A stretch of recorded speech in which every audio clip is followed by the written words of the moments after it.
Officer for Camet.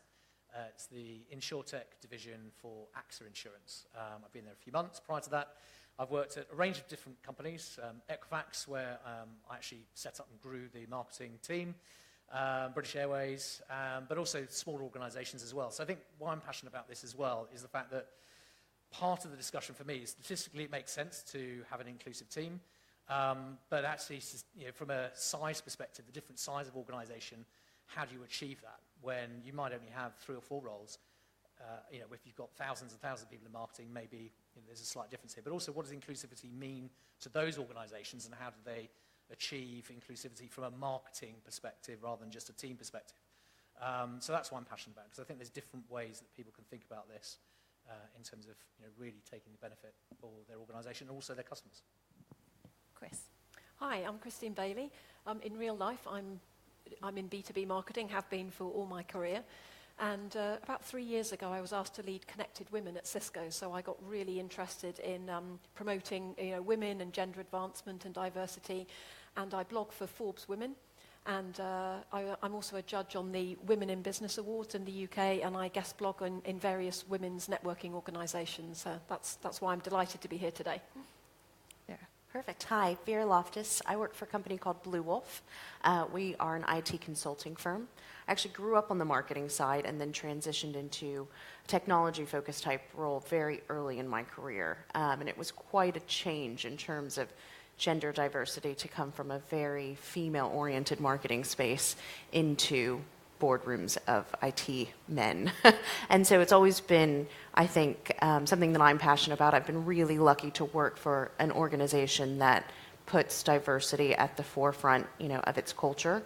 And part of what we try to embed in our consulting practice and our clients and our implementations is part of that culture and why diversity is so important, and ensuring that, we're spreading that message as widely as we can. Hi, I'm Vicky Bradney Spencer. I work for IBM and I head up the brand and communications team for the UK and Ireland. So that includes advertising, the press team, as well as internal communications. So for me, inclusivity is critical because it's so critical for the brand. It's all about your brand perception, what your clients think about you, what your employees think about you. And it's so linked to the values of an organization, everything around trust and responsibility. So for me, if inclusivity isn't part of your DNA as a company, then I think you've got a problem. So I'm really passionate about it because of my role, but I'm also passionate about it personally because I feel I've got a number of years' experience in marketing. I'm very lucky to have a very mixed team with all kinds of experience and ages. And then outside of work, I coach an under-13 girls football team, and I'm chair of governors at a school in a very disadvantaged area of London, over in East London. So for me, I see issues around inclusivity in all aspects of things that I get involved in. Great, and I'm going to start with kind of a tricky question. Does marketing have a inclusivity problem, in your experience? Oh, okay, I'm going to go on this one. So I guess traditionally people think, well, in marketing and HR, they're the professions where you have a higher percentage of women, so therefore marketing doesn't have a diversity problem. But then if you dig a little deeper, literally just this week, Harvard Business Review released some new research saying that by their mid-40s, males will be paid 44% more, or was it even 55%? But it was 55% more than females in the same role. And also, if you look at where women are in the marketing department, you have a higher percentage of men in the more senior positions. So diversity is good. You want a good balance. So actually, I'm a big advocate of getting men into the marketing profession. But you also want to get you make sure there's equal parity, in the pay, and also that women are being encouraged to go for those roles. Because typically, I think we all know that women are more modest than men. And if there's a role going and a woman sees the role and she said, "Oh, I can't apply for that because I've only got 90% of the skills that are required," and the man will look at the same job and go, "Well, I've got 70% of the skills required. The job's mine." So it's about, encouraging women to step outside of their comfort zone and be more proactive about managing their careers, and also, making sure that they're being equally paid and that they are really planning their career path. What do you agree, Chris?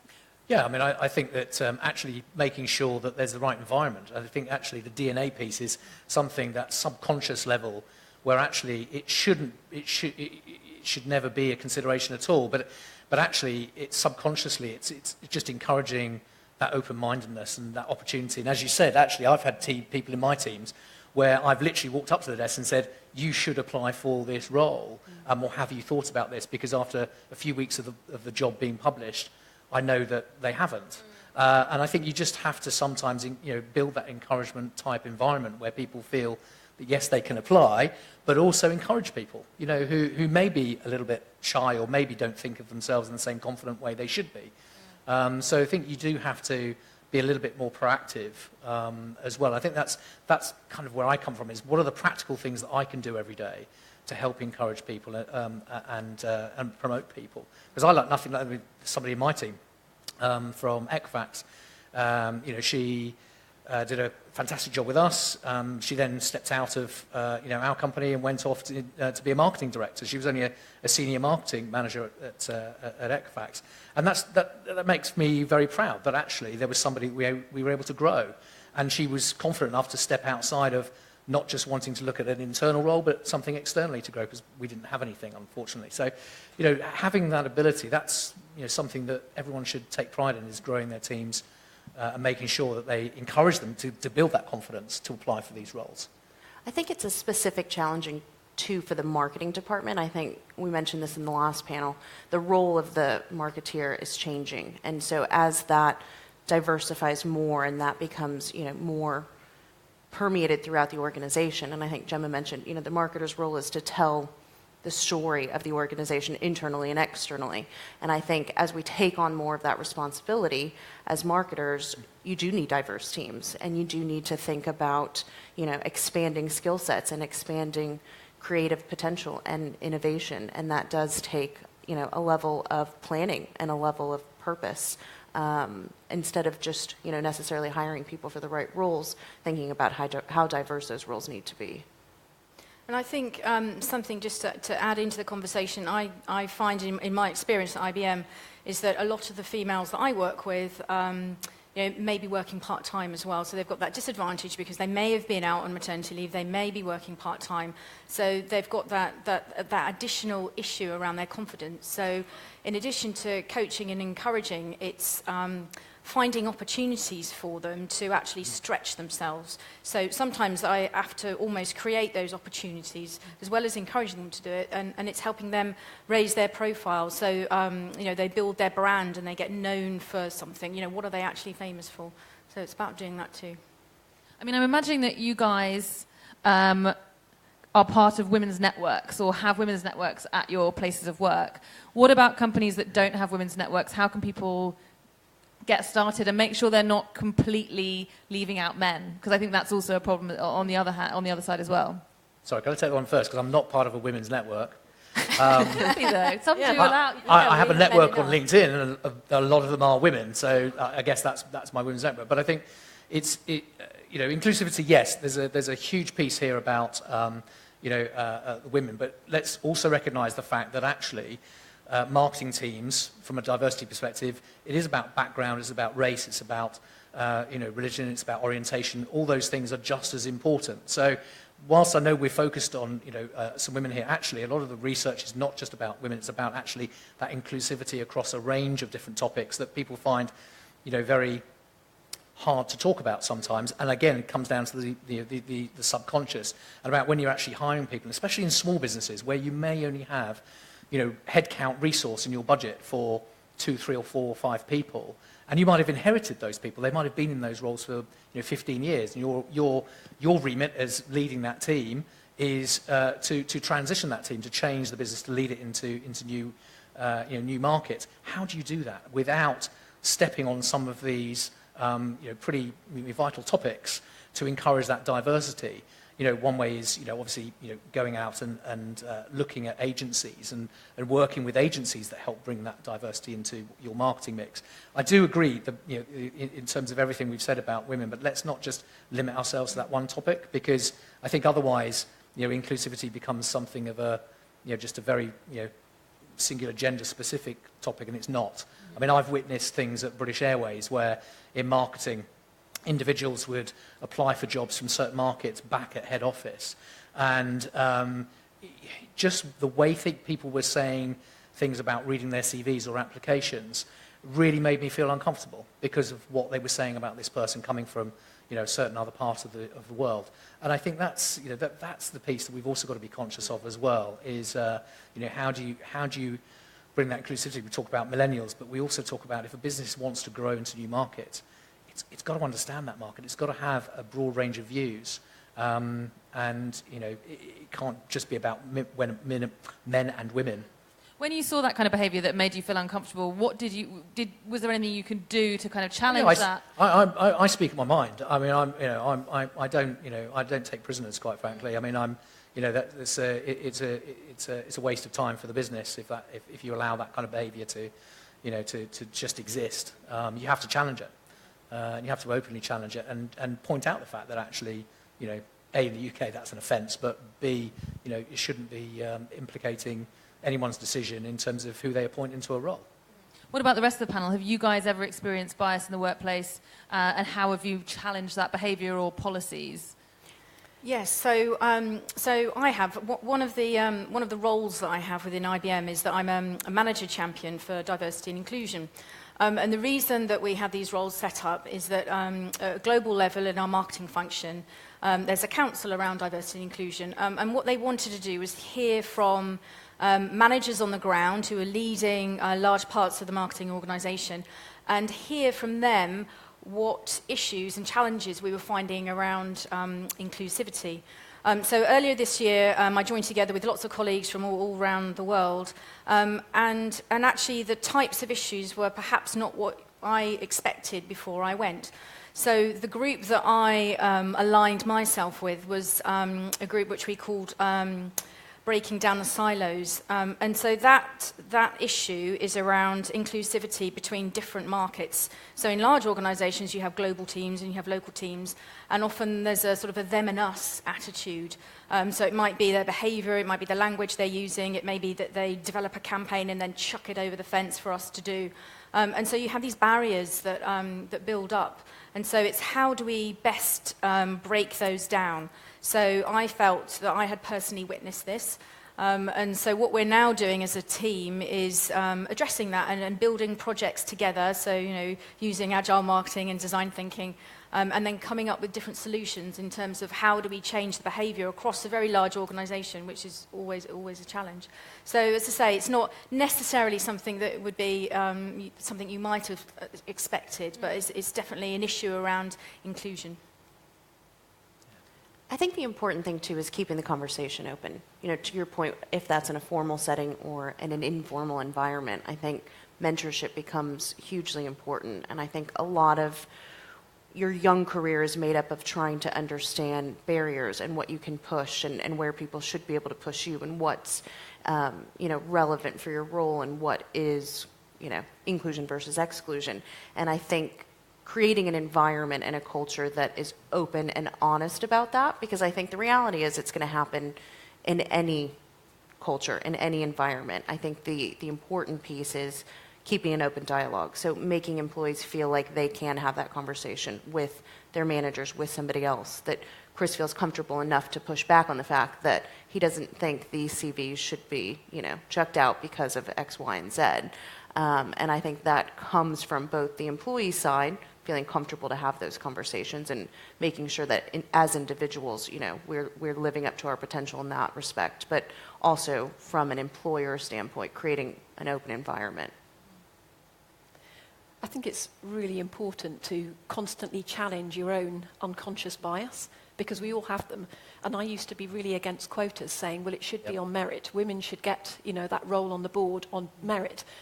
And then I came to realise that merit is in the eye or the judgment of the person who's appointing to the board, and we all have unconscious biases. And I don't know if you want to go and look up, but there was a lady, Kristin Pressner, she's a global HR officer, and she did a TED talk on unconscious bias. You can Google it and find it, it's brilliant. And she had this thing called flip it to test it.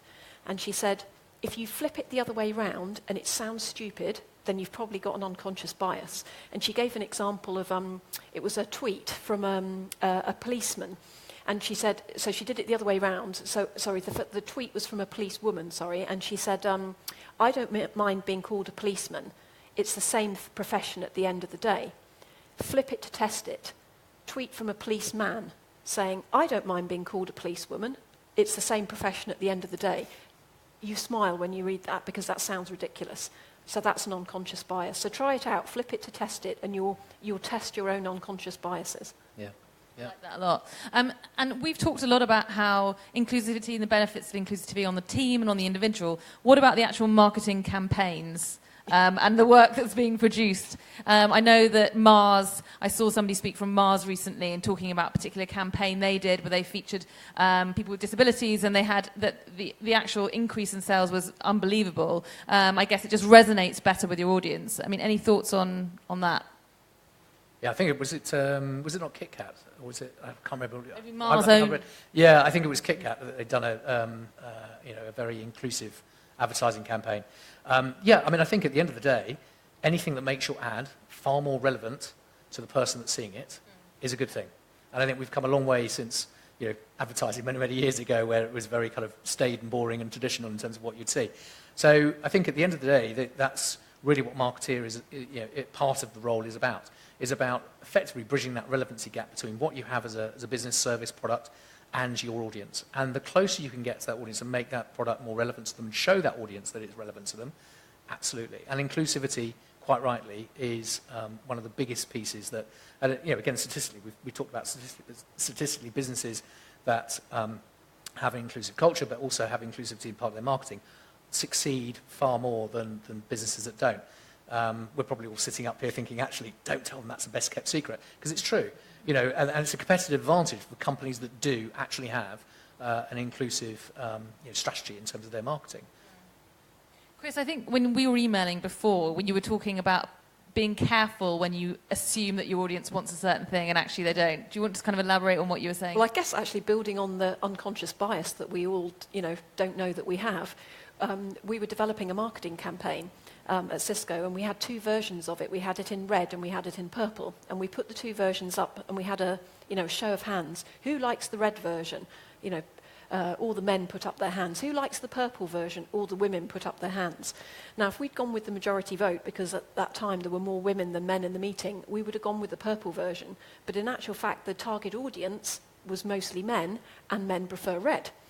So I think, again, it's just about being conscious of, be conscious of your bias and think about inclusivity in the target audience and challenge those biases all the time.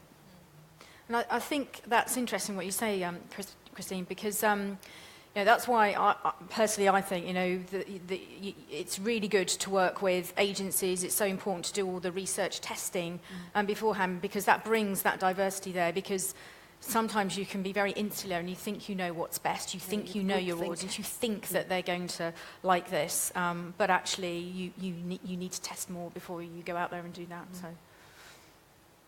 Well, I think the nature of where we are just in the industry is technology is there to help us. I think that's probably the biggest differential between focus groups and a world of marketing where it was down to the team and the diversity of the team that you're building. I think now there's a wide range of tools and technologies that help us do that, help us test, help us understand how the audience is reacting to certain things and make better decisions. And I think the opportunity for us is to start looking at that set of tools internally as well as externally. So looking at our marketing teams, and as we start to set diversity goals and objectives, to actually measure those and to take a realistic perspective based on data and based on the outcomes that we're hoping to achieve, and get much more technical in how we actually diversify.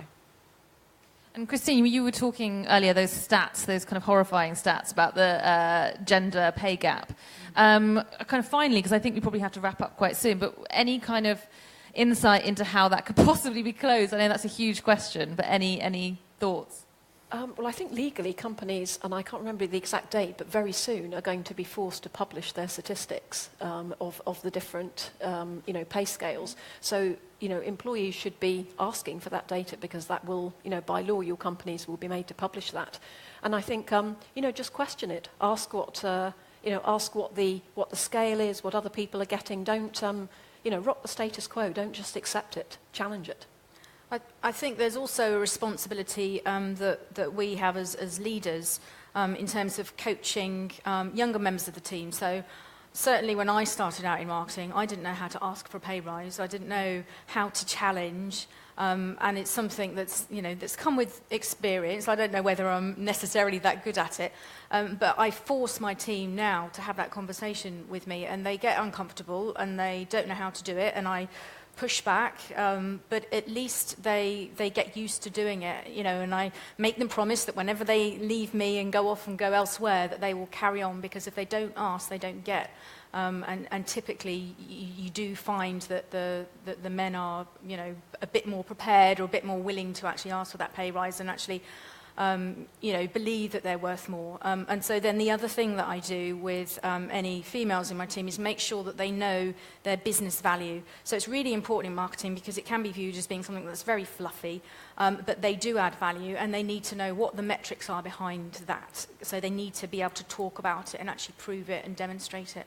So that's really important, that they get used to doing that at a young age. I think, to be fair, in the Harvard Business Review research, with this 55% difference, on investigation, it was because males were more likely to make moves early on in their career that were based purely on more money, whereas the women were likely to favour other things, such as their colleagues or the nature of the work or the flexibility of the role, and that was one reason why that pay gap was so big. So it's different priorities. Money's not everything. I mean, that also, we could kind of touch on what organisations should be offering in terms of flexibility and flexible working. The world of work is a very different place to what it was kind of 10 years ago. I know that Blue Wolf is kind of big on all of that. So what are your thoughts on organisations trying to appeal to as many people as possible, I guess? Yeah, absolutely. And I think when we start talking about, again, the inclusion of the concept of diversity, I think it's critical, because I think everybody comes to the work environment expecting different things and wanting different things. And again, it's looking at creating an environment that's open to as many people as possible. And I think at Blue Wolf, we've had a big emphasis on culture. We always have. And that culture is a combination of things. I think nowadays when we talk about culture, and it's very millennial-centric workplace, people are like, oh, we need more snacks, and we need video games and Wiis. And somebody came up to me, we've changed offices recently, and they said, I think the office is going to go if we don't get a ping pong table. I said, I don't think the office is going to go if we don't get a ping pong table. I think we'll survive without the ping pong. But I think it's about looking at what motivates people. So pay, in some cases, definitely motivates people. Flexible work hours motivates people. Flexible holiday. I think early on in my career, Blue Wolf established a no holiday policy. And this was back in the U.S., where holiday is, scarce at best. And the policy was, we treat you as adults. We work in an industry that is startup oriented, and we expect people to work hard, and we expect to build this business together. And if we're all doing that, then you're going to be responsible enough to know when to take off, and when you need to be on projects, and when you need to be getting your work done. And I think it's about thinking about the things that motivate people and creating an environment that speaks to those and promoting those as benefits rather than entitlements, because I think, again, that's a tricky place. We get ourselves as employers into trying to please employees so much that we then create an environment that actually isn't seen as inclusive. It's just seen as, handouts. So it's about creating that balance and then promoting it. Any other thoughts on that one, on flexible working and how organisations can improve in that way? I think also, it's, again, talking about we understand our target audience of customers, but also when we're doing recruitment, we did some research which said that the number one thing that women valued in a job was flexibility. But funnily enough, that wasn't what we were advertising. And I think recruiters have a job to do in using the kind of language that will attract the kind of people, that they want. So if you want to hire women, then you need to, flexibility is the number one thing that women want. So I'm not saying that's always the case, but it's just as we understand our customers, also understand what will attract the kind of people that we're looking for. I think we're probably running out of time. I'm seeing that the sign's being raised. Are there any questions from the floor at all? Yes. Sorry, just... Yes.